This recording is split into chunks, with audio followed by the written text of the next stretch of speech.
Francis Bacon. The time was 1561 to 1626. Bacon was instrumental in developing the modern experimental scientific methods. The young Bacon was not much impressed by the scholasticism that had dominated his education at university.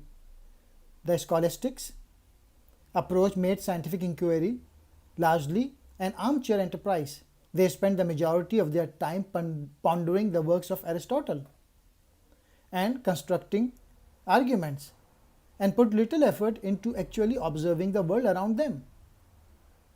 Bacon considered this approach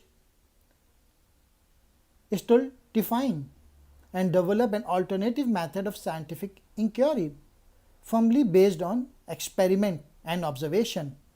He recommended scientists collect data and perform experiments in order to determine when phenomena are present and when they are absent.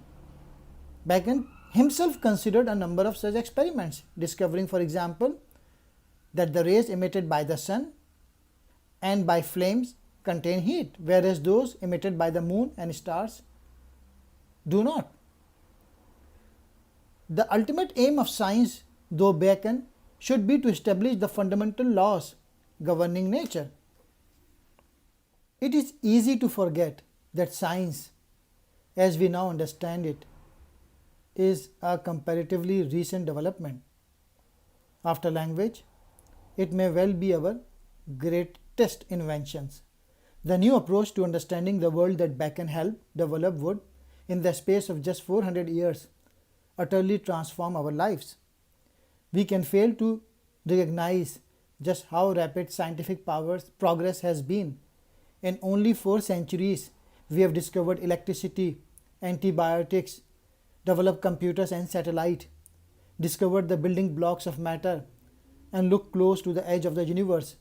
We have traveled to the bottom of the oceans, walked on the moon, come to understand the basics of reproduction and how life evolved. Without the method Bacon helped develop, none of this would have happened. Bacon also emphasized the importance of developing the right institutions for scientific research. Science, Bacon believed, is primarily a communal activity, while research is a group activity.